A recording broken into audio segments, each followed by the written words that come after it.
A paz do Senhor Jesus, eu, pastor Erivaldo Rocha, estou trazendo uma mensagem de Deus para todos que fazem a obra do Senhor e que você assista esta mensagem até o final, tá? Porque o recado de Deus é completo e aí você tem que assistir até o final para você entender o que Deus tem para a sua vida. É uma mensagem que vai marcar a sua vida, vai ficar na memória, vai ficar para a história. Prepare o seu coração e assiste a partir de agora, dentro de alguns segundos, uma mensagem de Deus que vai mudar a sua vida para melhor. Pastor Erivaldo Rocha. A paz do Senhor Jesus para todos. Meus amigos, hoje vamos ter aqui uma mensagem importantíssima para todos que fazem a obra de Deus. Assiste até o final para que você entenda toda a mensagem de Deus. É necessário ouvir até o final, porque você vai aprender com Jesus, o maior professor de todos, como é que funciona o reino de Deus e como você deve agir conforme as ordens de Cristo, conforme os ensinamentos do nosso Rei, do nosso Deus, do nosso Salvador, do nosso Pai, do nosso Criador. Olha só como é que eu estou aqui. E nós vamos começar agora a trazer a mensagem de Deus para a sua vida. Preste bem atenção. No Antigo Testamento está as profecias a qual demonstram como Jesus se manifestaria para trazer para nós a salvação. Então, primeiro, Jesus vai seguir todos os requisitos bíblicos. Ele veio cumprir a lei e os profetas.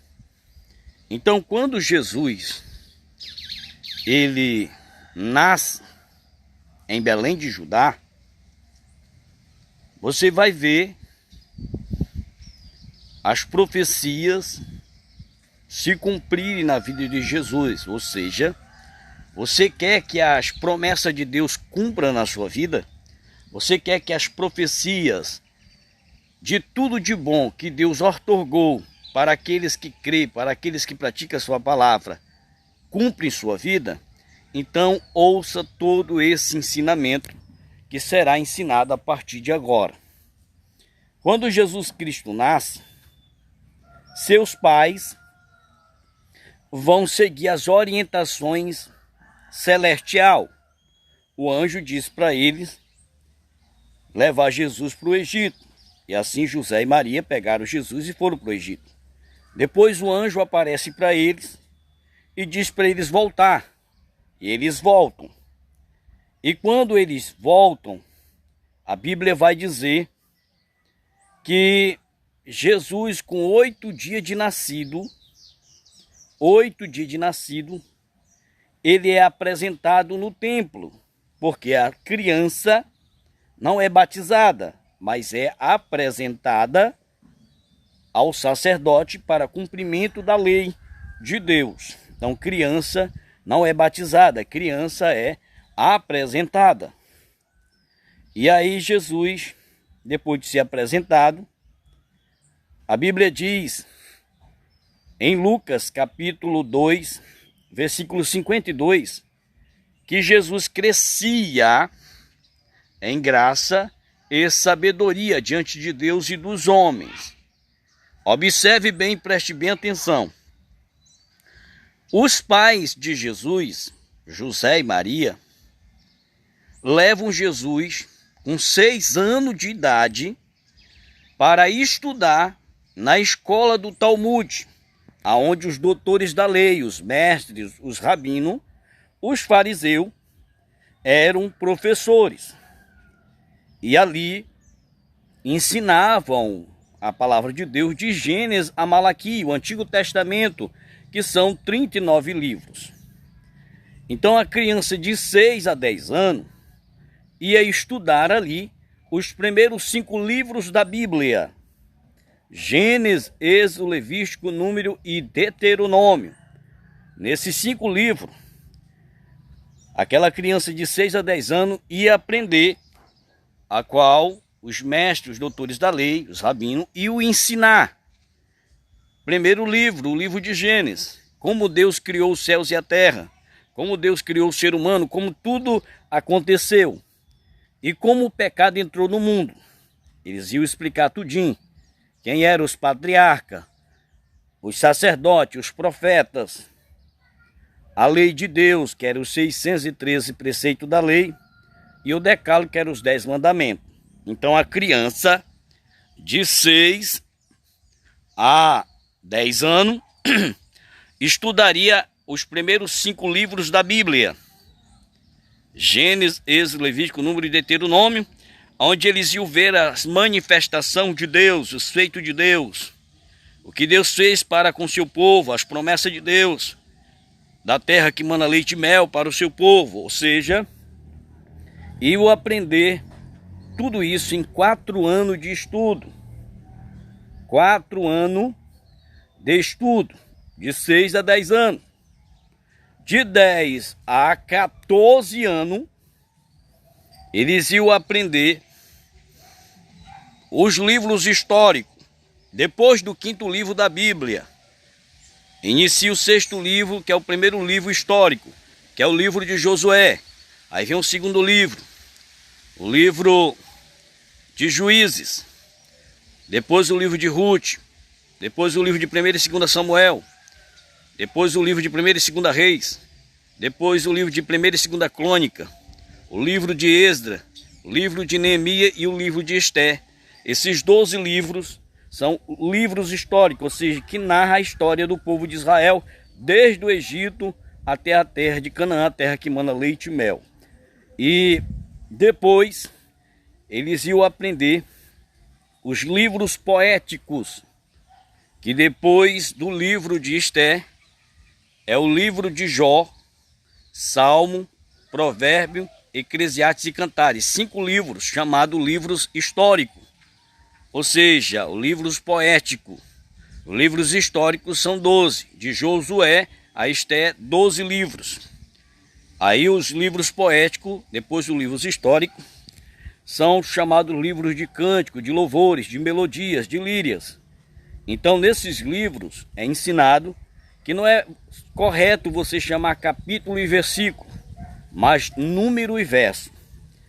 Não adianta você achar que só deve falar isso para o livro de Salmo. Não, o livro de Jó, a história de Jó foi narrada em forma de cântico, de louvores, de lírias, de melodias. O livro de Salmo, o livro de Provérbio também, Eclesiastes, Cantares. Esses livros são chamados livros de cântico, de louvores. Eles iam aprender também, depois destes, os livros dos profetas maiores, que são 5, os livros. O livro de Isaías, de Jeremias, de Lamentação de Jeremias, o livro de Daniel, o livro de Ezequiel, o livro de Daniel. São 5 livros. Isaías, Jeremias, Lamentação de Jeremias, Ezequiel e Daniel. 5 livros. Por que são chamados de profetas maiores? Porque profetizaram grandes mensagens de Deus. A questão da mensagem, que foram mensagens grandes, longas. Depois vem os profetas menores. Depois de Daniel, são 12. É o profeta Oséia, profeta Joel, profeta Amós, profeta Obadias, profeta Jonas, profeta Miqueias, profeta Naum, profeta Abacuque, profeta Sofonia, profeta Ageu, profeta Zacarias e o profeta Malaquias. São 12 livros, do livro de Oséias ao livro de Malaquias, 12 livros, profetas menores, porque profetizaram pequenas mensagens de Deus, mas que são poderosas para salvar os que creem. Então, com 14 anos, este aluno aprenderia na escola com os professores doutores da lei, mestres, rabino, que ensinaria os pergaminhos de Gênesis a Malaquias. Então seria o total de 8 anos, 4 mais 4, 8 anos de estudo. E aí, esse aluno se tornaria um talmudim. O que é um talmudim? Um discípulo. Discípulo que andaria com os doutores da lei, com os mestres e os rabinos, e se tornaria um mestre também, um doutor, um rabino. Ou seja, alguém que conheceria a palavra de Deus, que conheceria o evangelho, de uma maneira que esta pessoa estaria apta, pronta para representar o Deus que criou os céus e a terra, que estaria ali como um ministro de Deus. E Jesus Cristo, primeiro, ele vai passo a passo mostrando para nós este perfil. Preste bem atenção, que quando eu terminar aqui eu vou traçar o perfil e você vai ver como cada passo encaixou um no outro. Preste bem atenção. Depois que ele aprendeu a palavra de Deus, observe um detalhe. Jesus Cristo, ele, preste bem atenção, Jesus Cristo, ele, depois que aprende a palavra de Deus, ele vai ao encontro de João Batista, um profeta de Deus que estava anunciando o evangelho, a voz do que clama no deserto, segundo as profecias do Antigo Testamento, vinha primeiro, endireitando o caminho do Senhor. Então João apresenta para o público Jesus, o Cordeiro de Deus que tira o pecado do mundo. E ali Jesus permite João Batista batizar ele nas águas. Preste bem atenção. Primeiro, depois que Jesus nasceu, ele vai aprender a palavra de Deus. Ele aprende o evangelho. Depois que ele conhece a palavra, ele vai batizar-se nas águas. Com 33 anos, Jesus é batizado nas águas do Rio Jordão. E Jesus vai dar início ao seu ministério. Ele é batizado nas águas, o Espírito Santo veio sobre ele, e depois que Jesus é batizado nas águas, Jesus disse para João, quando ele estava permitindo João batizar ele, que cumprisse, toda a justiça. Então, Jesus Cristo, depois de ser batizado, a Bíblia diz que ele é levado pelo Espírito Santo ao deserto. E Jesus vai jejuar. Jesus vai orar 40 dias. 40 dias. 4 e o 0, 40 dias. Ele jejua e ora 40 dias. E o inimigo veio, se manifestou, diz a Bíblia, em Mateus capítulo 4, no momento em que Jesus estava jejuando. Então Jesus estava ali pronto para enfrentar o inimigo. Jesus já havia passado por este processo. Jesus conhecia a palavra de Deus. Jesus já estava batizado nas águas. Jesus já estava no ato de jejum e oração. Ele mesmo disse em Mateus 17, 21, que as castas de demônios só expulsam com jejum e oração. Então Jesus, você vai percebendo que ele está preparado para a batalha. Então a Bíblia diz em Mateus 4 que o diabo aparece para ele, Satanás, e mostra uma pedra na mão. Mostra uma pedra na mão e diz para Jesus: se tu és o Filho de Deus, transforma esta pedra em pão e assacia a tua fome. Aí Jesus responde para ele, para o inimigo. Ele responde: está escrito, nem só do pão viverá o homem, mas de toda a palavra que procede da boca de Deus. Então Jesus citou o texto que está escrito em Deuteronômio. Está escrito em Deuteronômio. Nem só do pão viverá o homem, mas de toda a palavra que procede da boca de Deus. Se fosse um crente, um obreiro despreparado, estaria naqueles ensinamentos errados de pregadores que ensinam, a repreender o diabo, que vai esbagaçar a cabeça do diabo, que expulsa o capeta e que ele tem essa autoridade.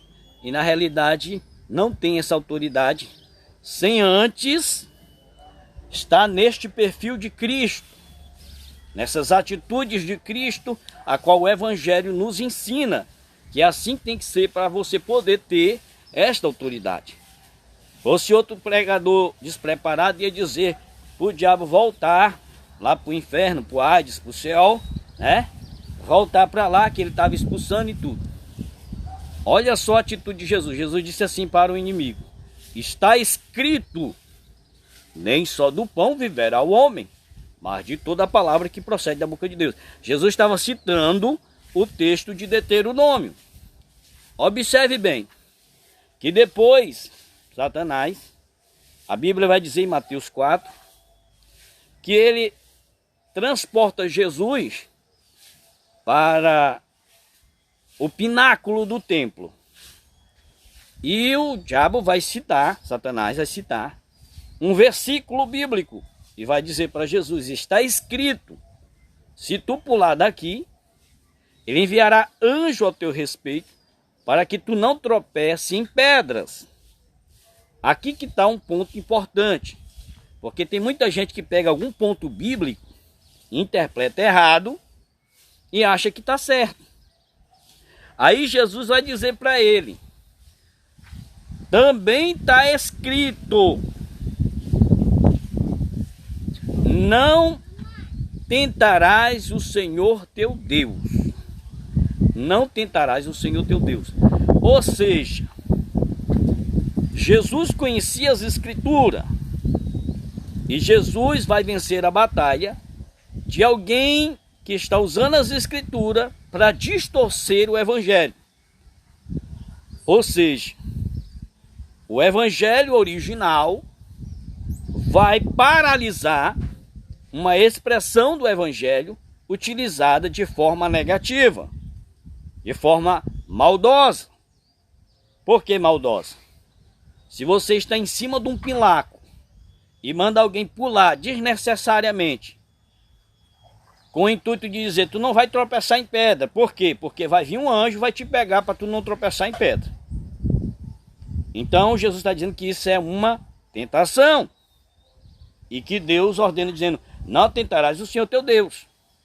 Ou seja, não há necessidade. Ou seja, não havia necessidade para aquilo. Então é isso que o crente tem que entender. Depois ele teletransporta Jesus para um alto de uma montanha. E diz para Jesus, se prostrado me adorares, ele mostra o mundo e a glória dele e diz, tudo isso te darei. Aí Jesus disse, está escrito, adorarás só o Senhor teu Deus e só a ele darás culto. Então Jesus é ensinado biblicamente que ele deve adorar somente ao Deus Criador dos céus e da terra, ao Deus Pai, ao Rei dos Reis, ao Criador. Ou seja, ao soberano, ao Deus de Abraão, de Isaque e de Jacó. Então observe bem, Jesus está dizendo que deve adorar somente ao Pai, em espírito e em verdade. João 4, versículo 23. Esta é a hora que os verdadeiros adoradores adorarão o Pai, em espírito e em verdade. Então observe bem, Jesus venceu o inimigo, porque Jesus estava preparado.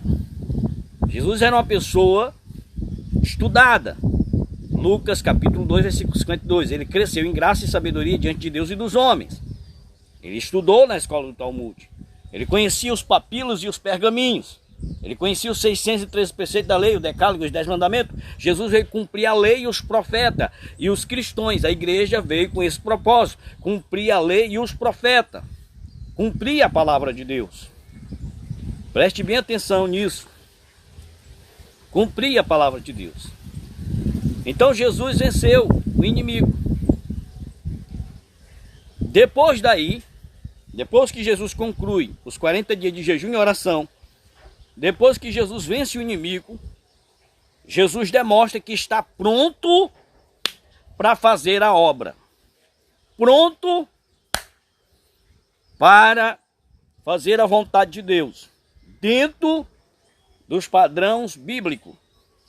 E aí quando Jesus volta, ele inicia o seu ministério com a sua primeira mensagem.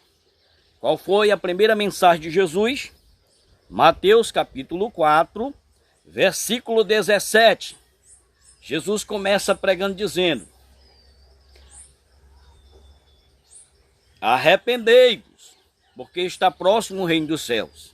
Arrependei-vos, porque está próximo o reino dos céus. Então, quando Jesus começa a pregar o evangelho, ele começa sozinho. Ele começa a pregar o evangelho. E aí Jesus começa a ir atrás de pessoas a qual ele iria discipular para se tornar seus discípulos. Você vai encontrar as passagens na Bíblia, Jesus indo atrás de cada discípulo e dizendo: vem e segue-me. E ali Jesus encontra Pedro, Tiago, João, ele encontra Filipe, ele encontra Mateus, e ele chama os 12, Judas, Tomé, e Jesus reúne os 12 discípulos. E você vai ver claramente em Mateus capítulo 10, você vai ler no capítulo 10, que Jesus chama os 12 discípulos e vai dar instrução aos discípulos. Em Mateus capítulo 10 você vai ver as instruções que Jesus dá aos discípulos. Então ele prepara os discípulos. Ele passa o que ele aprendeu nas escrituras, ele passa para os discípulos. E os discípulos acompanham Jesus. E o próprio Jesus diz para eles em Mateus 28, versículo de número 19: ide, fazei discípulo de todas as nações, batizando em nome do Pai, do Filho e do Espírito Santo, e ensinando tudo o que eu vos tenho ordenado. Ou seja, Jesus passou para os discípulos diversas ordens que deveriam ser cumpridas. As ordens de Jesus foram dadas aos discípulos. As ordens de Jesus foram passadas aos discípulos. E os discípulos recebem as ordens de Cristo e vão executá-las, as ordens. Então Jesus está acompanhando os discípulos. E muitas das vezes os discípulos saem, cada um de 2 em 2, em uma missão de casa em casa, de cidade em cidade. Ele disse: vocês vão de casa em casa e de cidade em cidade. Está lá em Mateus capítulo 10. Depois que Jesus dá a instrução aos discípulos, você vai perceber claramente que os discípulos estão junto com Jesus fazendo a obra e cumprindo essas ordenâncias. E aí Jesus é convidado juntamente com o discípulo a um casamento. E lá no casamento, em Caná na Galileia, no capítulo 2 do livro do segundo evangelho que escreveu o apóstolo João, depois do livro de Lucas e antes do livro de Atos dos Apóstolos, João, segundo evangelho, capítulo 2, Jesus lá, neste casamento, ele faz o primeiro milagre. Ele transforma a água em vinho. E observe que Maria está lá. E faltando o vinho, Maria vai dizer para os servos, para que os servos façam tudo o que Jesus ordenar. Tudo que Jesus ordenar. Então ela não tinha poder de fazer a água virar vinho. Ela vai, avisa para os servos, está escrito lá, para fazer o que Jesus vai mandar.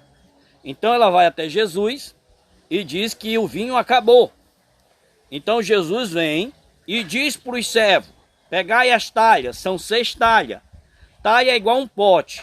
Imagine aquele pote de 1 metro, 2 metros de altura. E uma talha cabia 100 litros d'água. Então 6 talhas são 600 litros d'água. Então Jesus transforma 600 litros d'água em 600 litros de vinho. 600 litros de vinho.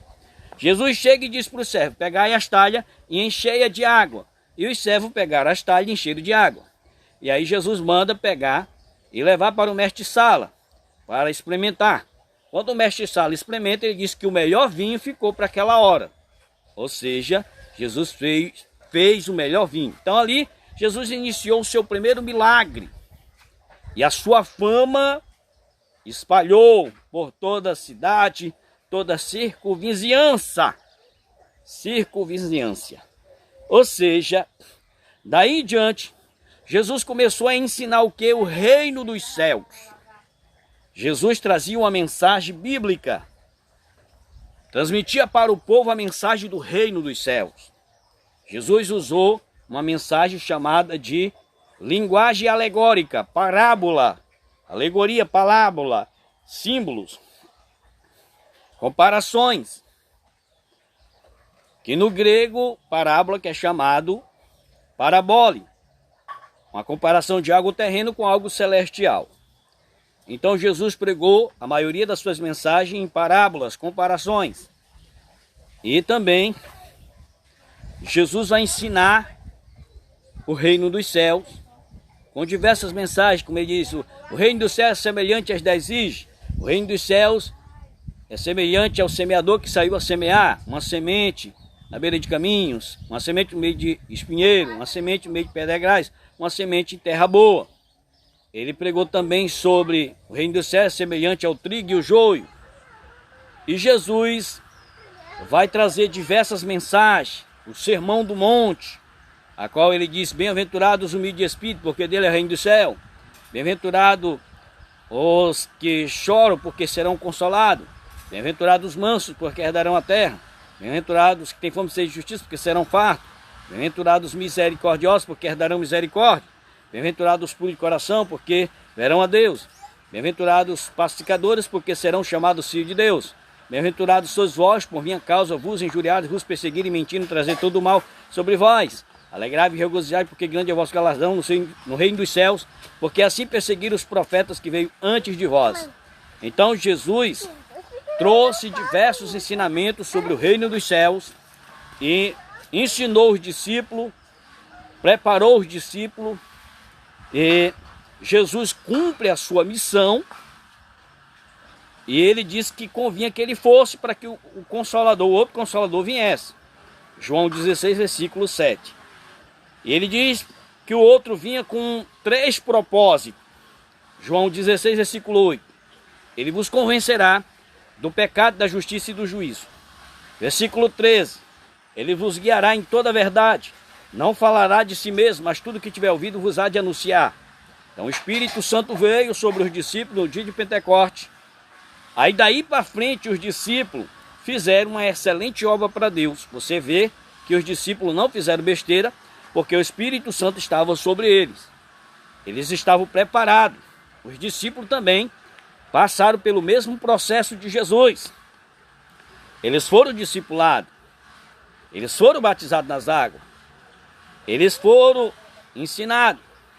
Quando Jesus, em Mateus 17, curou o filho daquele pai que tinha um filho lunático, curou esse filho lunático, ou seja, estava possesso de demônio, o pai chega e disse, eu levei para os teus discípulos e eles não puderam curá-lo. Aí Jesus disse, para os discípulos, que essas castas só eram expulsas com jejum e oração. Orientou eles que eles tinham que jejuar e orar. Eles tinham aprendido os ensinamentos bíblicos, aí Jesus agora prepara eles para jejuar e orar. E Jesus explica, enquanto ele estava ali com eles, não precisava que eles jejuassem. Mas depois que Jesus subiu, os discípulos, você vai encontrar na Bíblia, os discípulos jejuando, os discípulos orando. Você entendeu? E o próprio Jesus já mostrava para os discípulos orar. Jesus sempre vai estar mostrando, momentos que ele estava orando com os discípulos. Então observe bem, os discípulos estavam prontos. E a Bíblia vai dizer em Atos capítulo 4, que a igreja crescia em todas as dimensões. Na oração, na comunhão, no partir do pão. E em todos havia o temor. Em todos havia o temor. Em todos havia temor. Observe bem. Temor de Deus. E aí a igreja crescia em todas as dimensões. Ou seja, os discípulos estavam prontos. Eles viviam em comunhão, oração, partir do pão. Eles dividiam o alimento. Não tinha discípulo miserável. Não. Eles sabiam dividir. Sabiam compartilhar. Eles aprenderam os ensinamentos de Jesus em Mateus 25, versículo 31 a 41. Quando Jesus disse: tive fome, me deste comer, sede, me deste beber, nu me deste vestir, doente na prisão e foste me ver. Quando foi, Senhor, que eu fiz isso para ti? Quando fizeste a um dos meus pequeninos, a mim me fizeste. Aí Jesus continua dizendo: tive fome, não me deste comer, sede, não me deste beber, nu, não me deste vestir, doente na prisão, não foste me ver. Quando foi, Senhor, que eu não fiz isso para ti? Quando não fizeste a um dos meus pequeninos, a mim não fizeste. Então, Jesus ensinou que a igreja deve atender esse requisito: amor ao próximo. Em João 15, versículo 12, Jesus disse: esse mandamento eu vos dou, que vós ameis uns aos outros como eu vos tenho amado. Jesus cumpre a lei e os profetas e resume os 613 preceitos da lei e o decálogo, os 10 mandamentos, em um só princípio, em uma só lei: amar o próximo com a si mesmo. Gálatas 5, versículo 14, está escrito: toda a lei foi resumida em um só princípio da lei: amarás o próximo como a ti mesmo. Então Jesus deixou esta missão e ele cumpre todas as suas ordens. Em Hebreus 13, versículo 8, ele mesmo diz, através do apóstolo Paulo, que ele é o mesmo ontem, hoje e eternamente. Ele não muda. Ele cumpre as suas ordens. Ele cumpre a sua palavra. Em Mateus 24, versículo 35, Jesus disse: passará os céus e a terra, mas as minhas palavras não hão de passar. Não hão de passar. Então observe bem, preste bem atenção, porque eu vou transmitir aqui algo muito importante. Algo muito importante. Você observa todo o perfil de Cristo, desde que ele nasceu. Quais são os primeiros passos dele, apresentado na igreja, 8 dias de nascido. Com 6 anos colocado na escola para aprender a palavra de Deus. Foram 8 anos de estudo. Depois de estudar, ele é batizado nas águas. Já jovem, 33 anos, batizado nas águas. E aí Jesus vai para o deserto jejuar e orar. Ele enfrenta o inimigo preparado, mostra que ele conhece as escrituras, ele age dentro da Bíblia, ele é um homem bíblico, ele é uma pessoa bíblica, ele cumpre a palavra, ele vence o inimigo somente com a palavra de Deus. Jesus não fala de si mesmo. Jesus não mostra que ele mesmo tem, ele pode, ele é. Jesus mostra total dependência do Pai Criador, do Deus eterno, do soberano. E aí Jesus vence o inimigo naquela batalha. E aí Jesus vai começar a pregar, ou seja, Jesus está preparado. Batizou nas águas, jejuou e orou, já tinha estudado a palavra, conhecia as escrituras. E aí Jesus foi, pregar o evangelho com autoridade. Uma pessoa que pisava firme, que cumpria as ordens bíblicas. A Bíblia diz que ele cumpriu a lei e os profetas. Ele era cumpridor do evangelho. Ele era cumpridor da palavra de Deus. Então tudo isso é de muita importância, tá? Principalmente para vocês que fazem a obra de Deus. A partir de agora, eu quero transmitir algo a mais para você que faz a obra de Deus, para você que é um líder, para você que administra a obra de Deus, para que você aprenda a fazer a obra de Deus. Primeiro, você deve ter um perfil organizado. Isso aqui não tem nada a ver com família, pessoal. As pessoas distorcem o evangelho, colocando coisas que o evangelho não coloca em termos de ministério. Tem nada a ver para aquelas pessoas que fazem a obra de Deus. Não está relacionado à família. Está relacionado a pessoas compromissadas.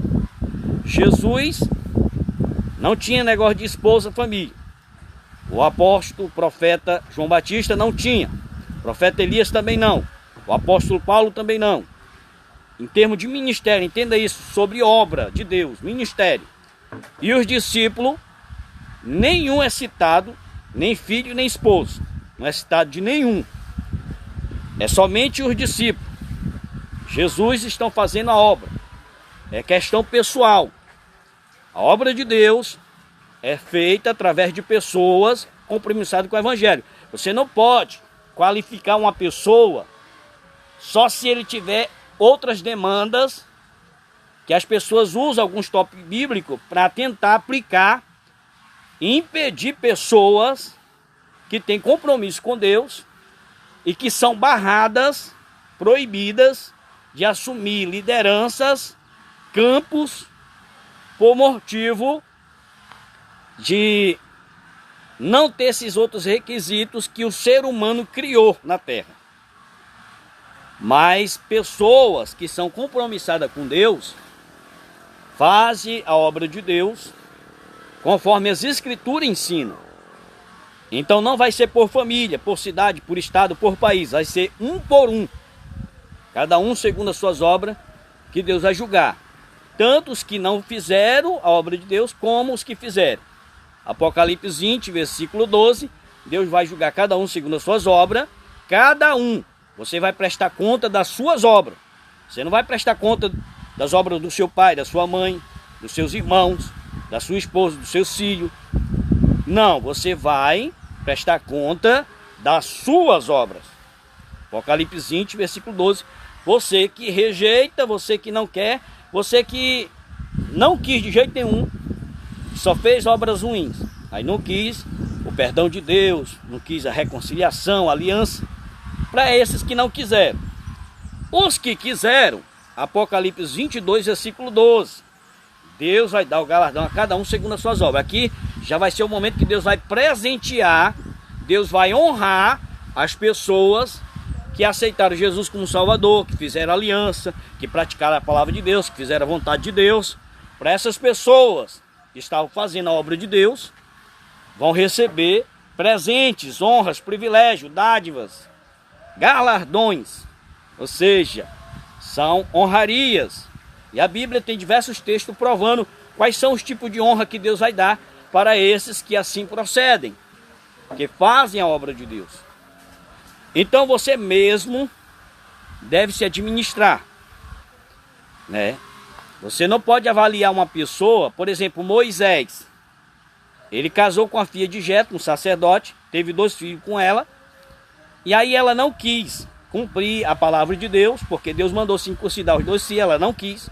Moisés circuncidou, ela ficou brava, chamou Moisés de homem sanguinário, largou Moisés, pegou as crianças e foi embora. Moisés continuou fazendo a obra de Deus sozinho. Depois Moisés está lá em Número, capítulo 12. E em outros textos você vai encontrar também que Moisés casa com outra mulher chamada de Coxita. Ou seja, essa mulher de Cus, cidade de Cus, ela era uma mulher a qual Moisés casou com essa outra e fez a obra de Deus até o final da sua vida com uma mulher excelente, que quis fazer a obra de Deus e não há nenhum questionamento dela contra. Então, você não pode avaliar o obreiro em questão de família.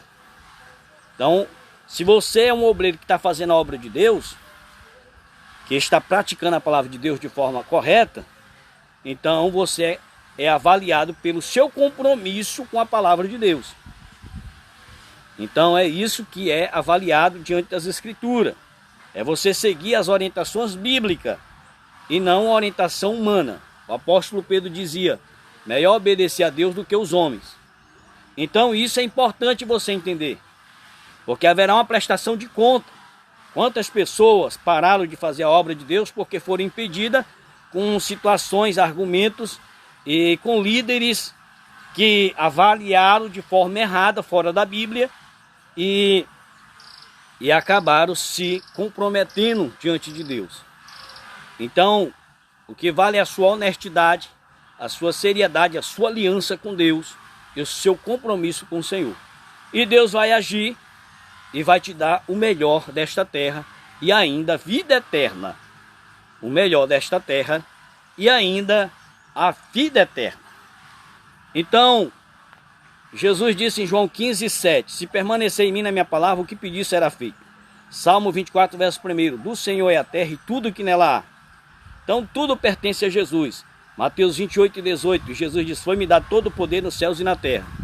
Apocalipse capítulo 1, versículo 18, ele tem a chave da morte e do inferno.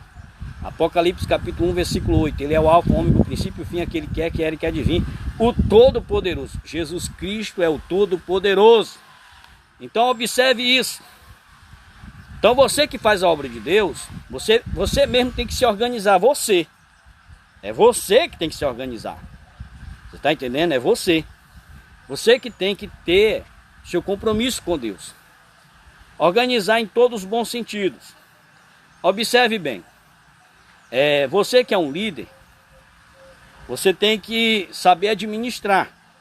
Mas uma administração, líder de igreja, conforme a Bíblia, não conforme o que você quer, que você acha. Não subir para sua cabeça, para sua cachola, diga cachola. Não, com bem ética. Cachola, viu? A sua cachola, você tem que entender isso. Que a igreja não é uma empresa sua. Não, eu sou o líder aqui, eu faço o que eu quiser. Não, senhor. Se ali nessa igreja foi orado em nome de Jesus, foi entregada na mão de Deus, não é sua, é de Deus. Então você tem que usar as ordens de Deus. Ou seja, administrar conforme a palavra de Deus. Isso é muito importante. Então a palavra de Deus diz que o dízimo e as ofertas de um campo, ou seja, um pastor pastoreia um campo que tem, por exemplo, 10 igrejas. O campo dele, não importa o tanto de igreja que tem.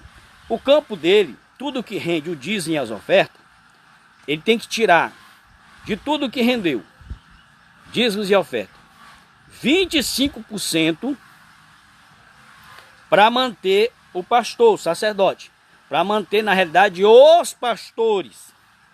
Por exemplo, se está lá no campo dele 3 pastores, então os 25% de todo o dízimo que entrou, tem que tirar 25%. Eu vou dar um exemplo aqui, só um exemplo para você entender em geral. Por exemplo, o campo deu R$1.000. Então você vai pegar dos R$1.000, 25%, R$250. E esses 250, esses 25% será dividido entre os pastores deste campo. Não é só o presidente, o líder, que vai pegar tudo para ele achando que é tudo dele. Não, é dividido para todos que estão com ele. Os 25%, só 25% dividido para eles. Os outros 25% é dividido, não, é utilizado para manter a casa de Deus. Os 25%, os outros 25% é para manter a casa de Deus. 25% é para manter esses 3 pastores. Os outros 25% manter a casa de Deus. Os outros 25% manter órfãos e viúva e os forasteiros, ou seja, os necessitados. Esses 25% é para atender essa demanda. Os últimos 25% é para manter os levitas. Som, microfone, instrumento. O músico precisa gravar um CD, um DVD, né? Precisa gravar uma música.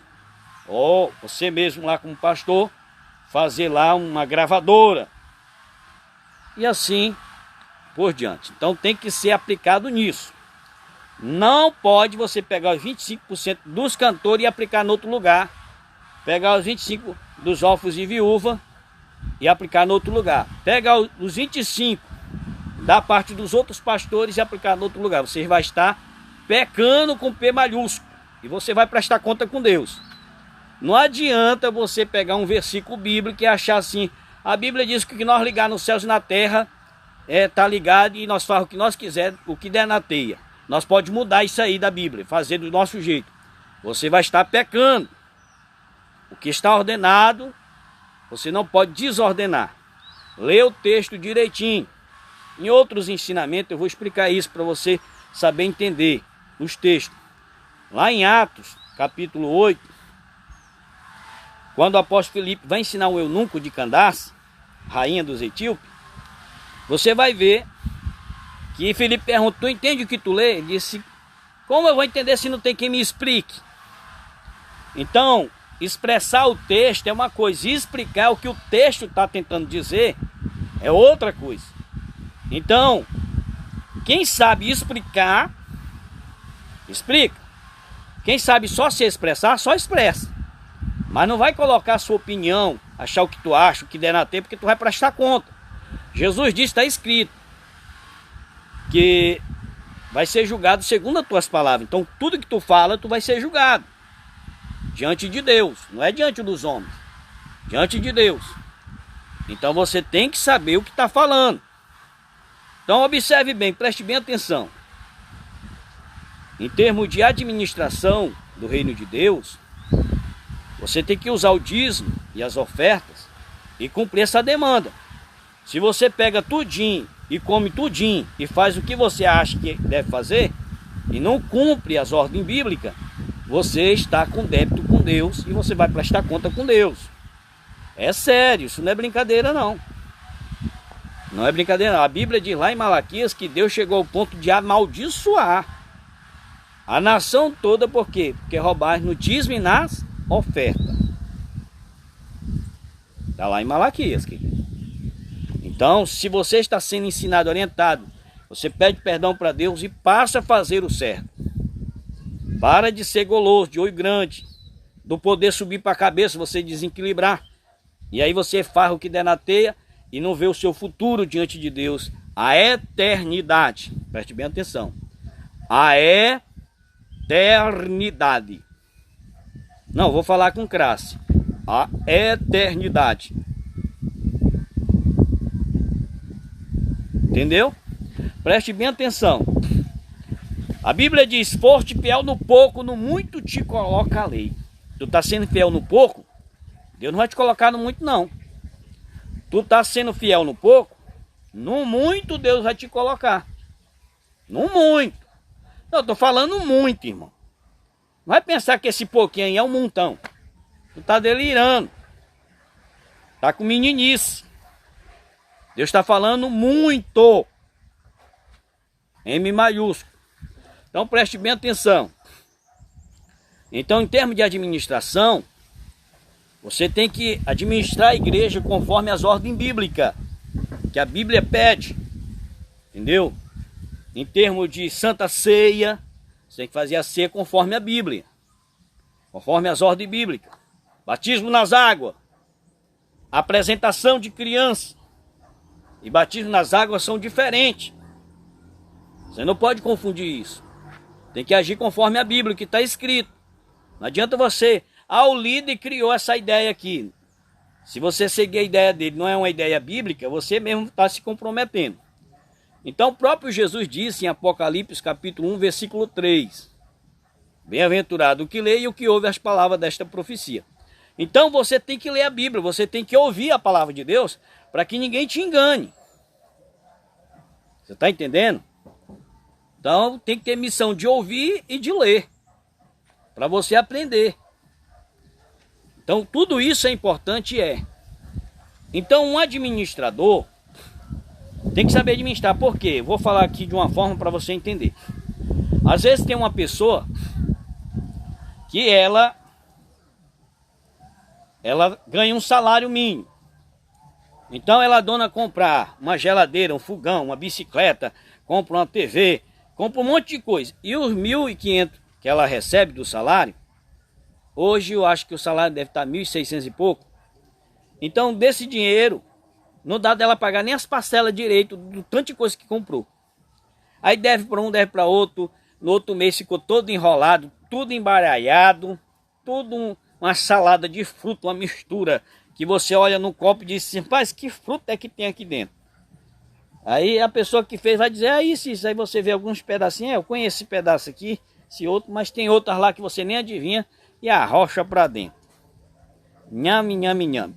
E aí observe bem, preste bem atenção, para você entender, não perder o raciocínio. Preste bem atenção. E aí você recebe uma orientação para você saber administrar seu próprio dinheiro. Então você vai receber seu dinheiro e vai comprar um produto só. Então todo mês você vai pagar aquela parcela. O resto que sobrou, Na realidade, antes de tudo, você tira os 10% e devolve para Deus. Você não paga para Deus, você devolve. Para Deus te abençoar mais. Um critério de fé e voluntário. Você tem que fazer por livre e espontânea vontade, por conta própria. Você tem que fazer para que você possa receber, atrair essas bênçãos sobre a sua vida. É você mesmo que vai atrair essas bênçãos da parte de Deus na sua vida. Então isso aí é muito importante, pessoal. Preste bem atenção, porque isso aí é muito importante para você adquirir da parte de Deus essas bênçãos. E aí a Bíblia vai ensinar claramente algo importantíssimo a respeito, né, a respeito desse assunto. Preste bem atenção. E você sabendo administrar, você vai devolver os 10%, você que pratica a palavra de Deus. Você vai pagar sua parcela. Vai sobrar dinheiro para você fazer sua feira, comprar sua roupa, seu calçado, sua comida. Se souber fazer, você também vai investir o seu dinheiro, né? Você vai investir seu dinheiro em algo que pode produzir mais renda para você, produzir mais verba para você, produzir mais lucro para você. Você pode fazer uma horta no seu quintal e vender legumes para o supermercado, para as pessoas. Você pode pegar, por exemplo, R$200, comprar galinhas e criar galinhas. R$200, comprar um filhote de porco e criar porcos. E assim, cavar um buraco no quintal e fazer um açude de peixe. Comprar filhote de peixe e ração para o peixe, comida para o peixe.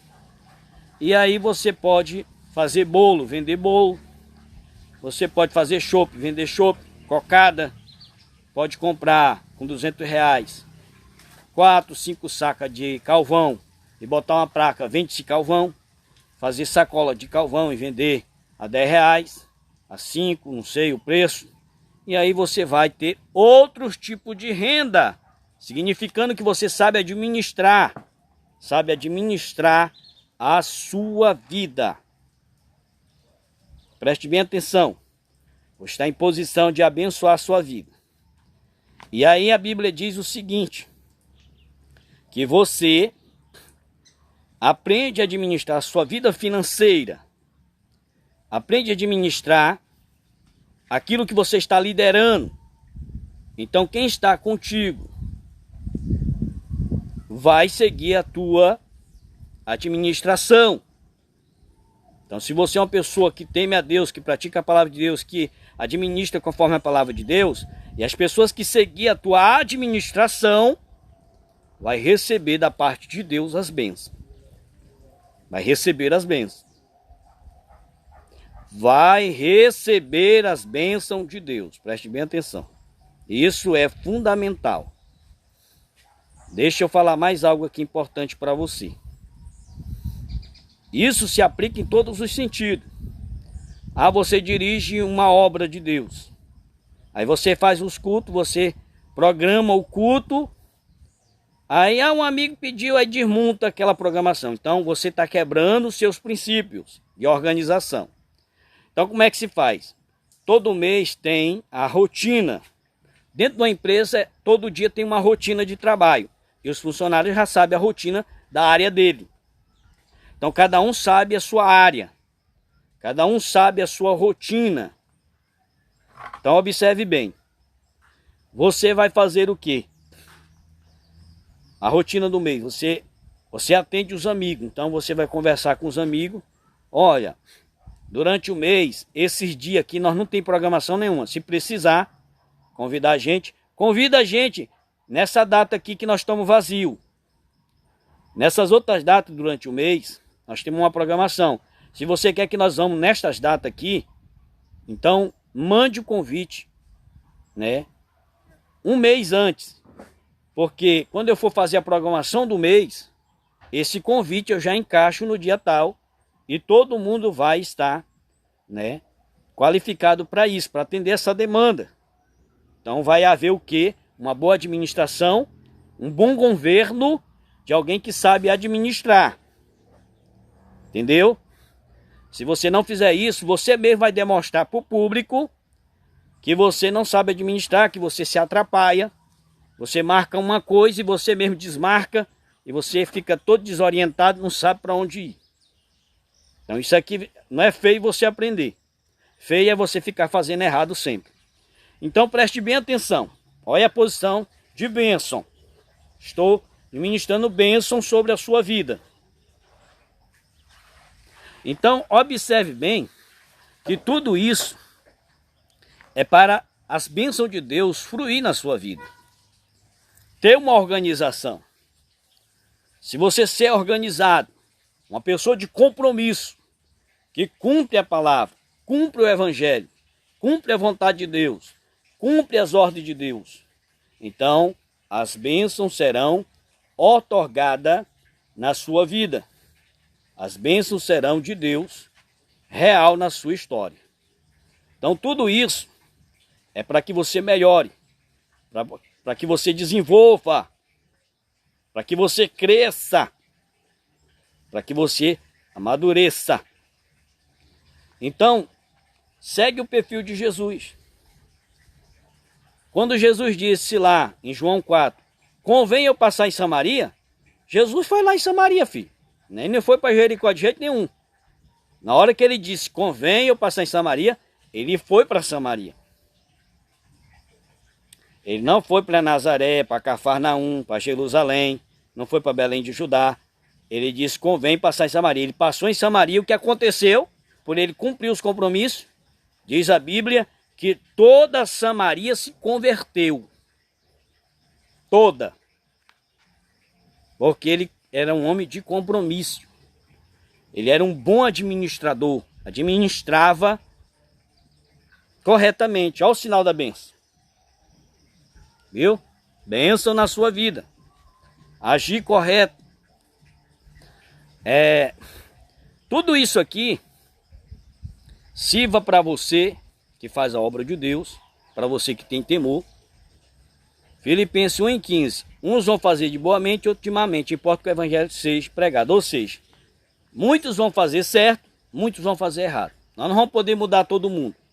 Mas estou aqui com uma pessoa que faz a obra de Deus correto. E também espero que você também faça correto. Nosso intuito é esse. Cumprir essa ordem de Deus. Fazer discípulo, orientar, aconselhar, mostrar como deve ser feito. Uma maneira que a Bíblia mostra claramente que agindo assim você vai agradar a Deus, vai fazer a vontade de Deus. Vai praticar a palavra do Senhor. Amém, meus queridos? Então é isso. É muito sério.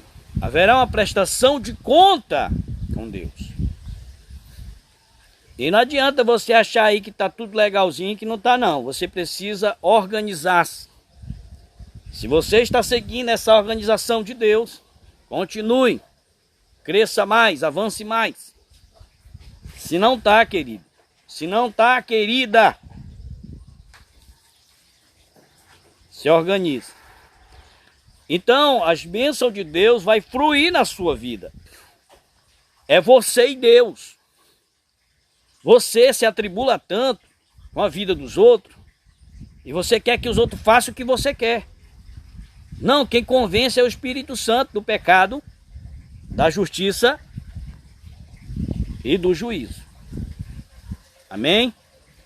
Então nós temos que reconhecer que precisamos seguir as orientações de Jesus, as orientações da palavra de Deus. Nós precisamos cumpri-la. E os que não estão cumprindo corretamente precisam organizar seus altares, pedir perdão para Deus e passar a fazer o certo. E eu vou estar orando agora no final, mas falando de administração, o líder de uma igreja é ele que tem que fazer a parte dele. Como líder, ele tem que saber administrar direito a igreja. Ele não pode forçar ninguém, obrigar ninguém a fazer. A Bíblia diz nem por força nem por violência, mas pelo Espírito do Senhor. E você colocar na cabeça que tem que fazer, você abusa do poder e vai prestar conta com Deus disso. Faça com humildade, com mansidão. E todo mundo vai seguir com você a obra do Senhor. Então preste bem atenção em algo muito importante aqui.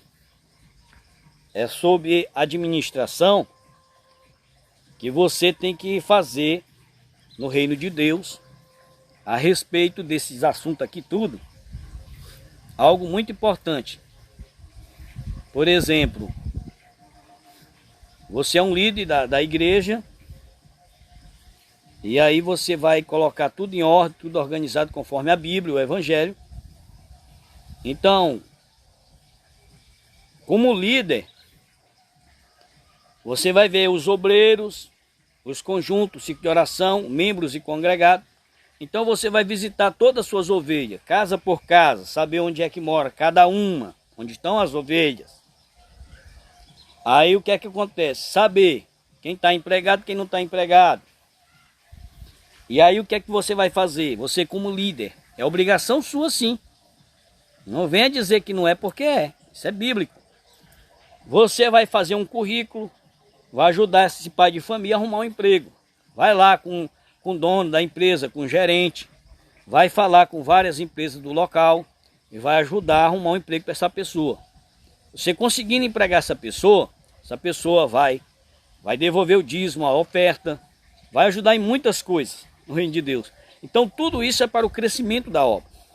Não adianta você usar desculpa e dizer, não, mas fulano só está deitado na casa dele, não vai atrás de um serviço e tudo, e só quer que nós façamos. Meu irmão, tu não está aí para julgar isso.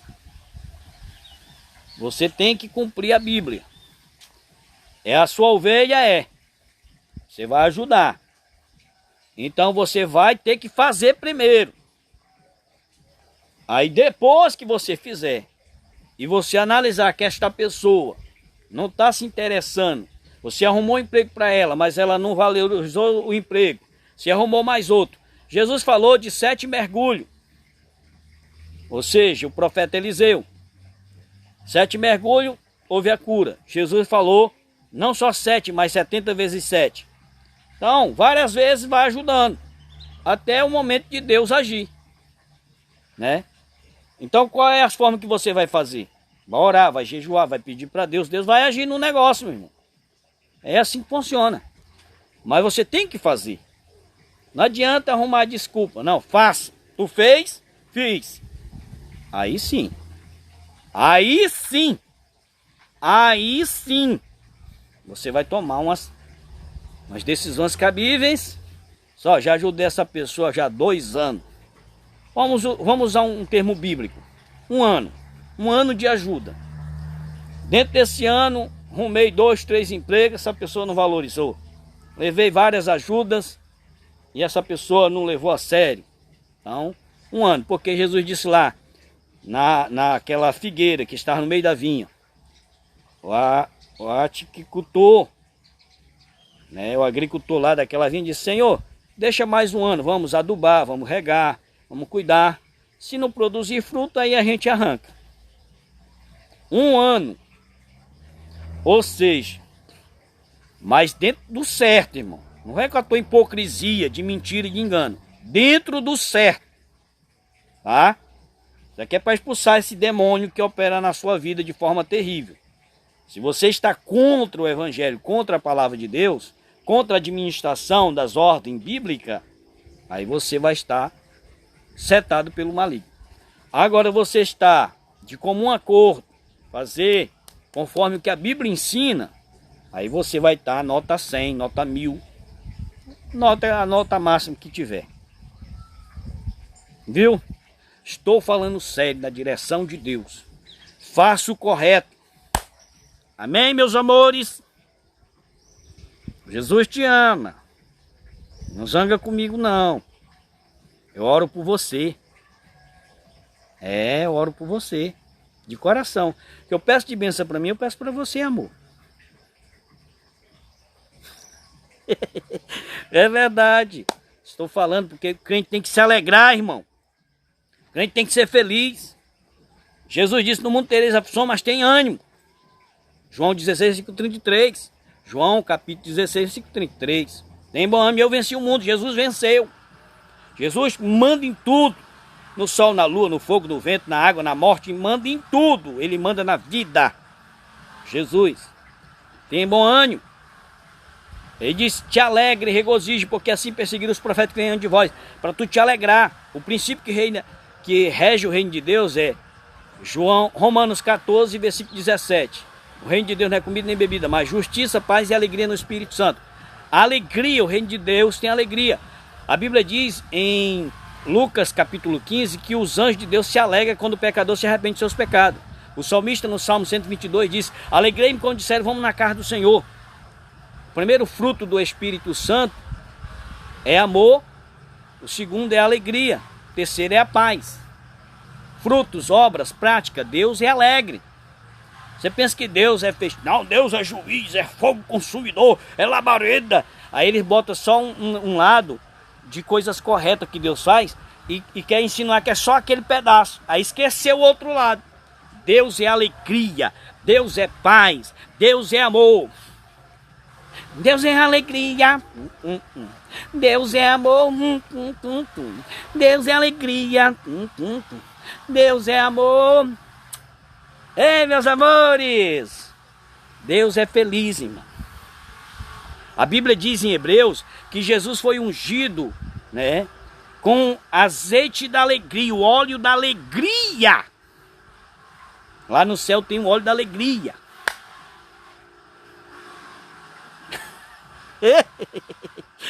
Tem que ser alegre, irmão. Eu não estou falando de coisa negativa, falando de coisa positiva, alegre. Lá em Gênesis está escrito que Isaac, homem de Deus, brincava.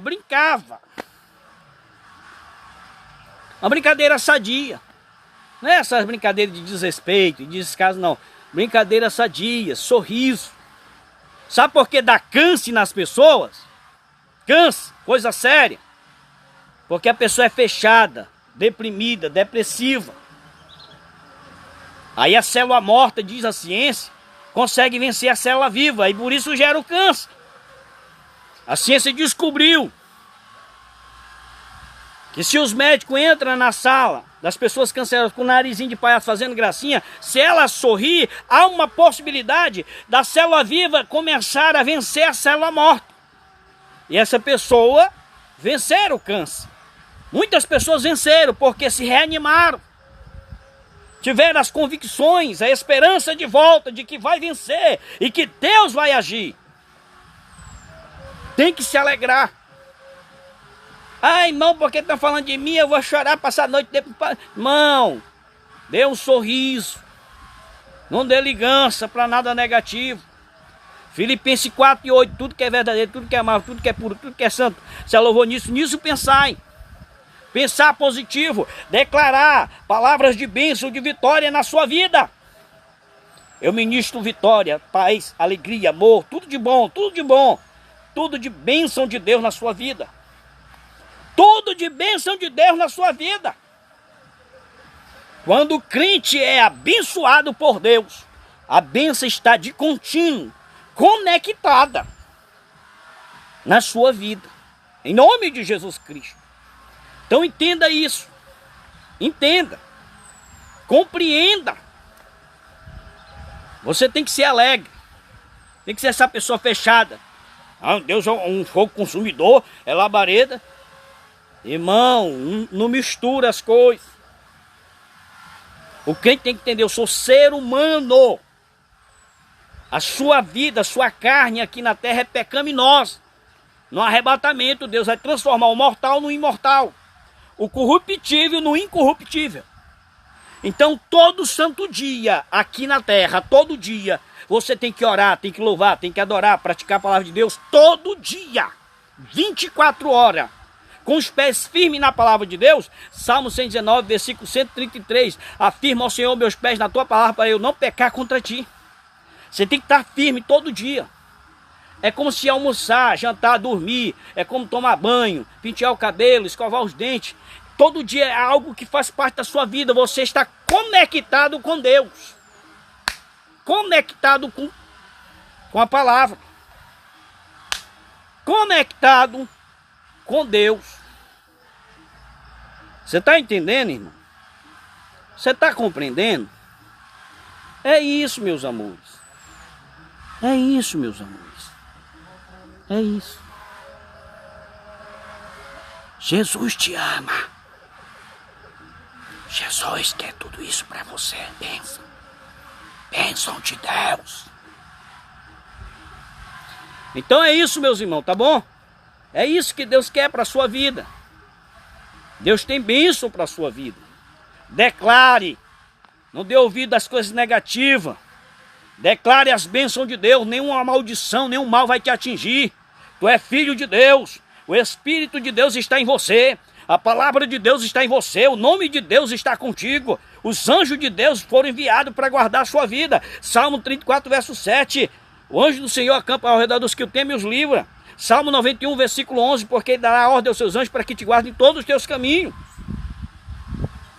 Hebreus capítulo 1, versículo 14. Não são todos eles espíritos ministradores enviados a serviço e a favor dos que hão de herdar a salvação? Salmo 91, verso 1. Os que habitam no esconderijo do Altíssimo, a sombra do Onipotente descansará. Salmo 121, verso 5. O Senhor é a minha sombra e a minha direita. Salmo 125, verso 2. Assim como os montes estão ao redor de Jerusalém, Deus está ao redor do seu povo. Zacarias 2, versículo 5. Deus disse: eu sou um muro de fogo ao redor do meu povo. Isaías 58, versículo 8. Então romperá a tua luz com a alva, tua cura brevemente botará, a justiça de Deus irá diante da tua face e a glória de Deus na tua retaguarda. Quem tentar tocar em ti vai ter que tocar primeiro na justiça de Deus. Zacarias 2, 28. Aquele que tocar em você, toca na menina dos olhos de Deus. Salmo 105, verso 15. Não toqueis nos meus ungidos e nem maltrateis os meus profetas. É, meu amigo, vai tocar no nome de Deus. Vai mexer com quem tem Deus na vida, você vai arrumar encrenca com o próprio Deus. Se converta dos seus pecados, dos seus enganos, das suas falsidades. Jesus quer te salvar, te perdoar. Ele veio buscar, foi o pecador mesmo, meu filho. Veio atrás, foi dos doentes. Jesus veio salvar, veio te ajudar. Você é adorável, você é incrível. Deus quer te fazer filho de Deus. Ele quer te dar vida, vida com abundância, vida eterna. Quer te perdoar, mudar a tua história. Salmo 37, 5. Entrega teus caminhos ao Senhor, confia nele, ele mais o fará. Provérbio 3, verso 6. Reconhece teus caminhos, Deus endireita as tuas veredas. Deus quer mudar a sua vida. 2 Coríntios 5, versículo 17. Que estão em Cristo, nova criatura é. As coisas essas passadas que tudo se fez novo. Deus quer trazer o novo de Deus na sua vida. Mudar a sua história de verdade. Oramos a Deus. Tem muita coisa para falar, mas eu vou deixar para outro vídeo, tá? Esse aqui é suficiente para você agir, né, de uma forma que agrada a Deus e você ser abençoado por Deus. Seja um excelente administrador conforme a palavra de Deus. Deus te abençoe em o nome de Jesus. O amor de Deus, nosso Pai, a graça de nosso Senhor Jesus Cristo, o amor e a misericórdia de Deus seja contigo, não só hoje, agora e para sempre. E agradecemos a Deus pelo seu amor, graça e misericórdia, pela sua palavra, pelos seus anjos, pelo seu sangue, pela a sua glória, os seus feitos gloriosos, pelo seu Espírito Santo, pelo seu nome glorioso e por todas as bênçãos de Deus. Bendito é o nome do Senhor Jesus para sempre. Estende a mão assim. O amor de Deus, nosso Pai, a graça de nosso Senhor Jesus Cristo, o amor e a consolação do Espírito Santo seja com todo o povo de Deus, não só hoje, agora e para sempre. E você que crê, diga amém. Não, fala bonito, pelo amor de Deus. Amém, com classe.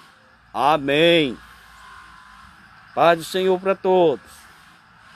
Pastor Erivaldo Rocha, Shalom Adonai. Thank you, oh my God. I love you. I love you. Eu, pastor Erivaldo Rocha, convido a você para fazer a obra de Deus juntamente comigo.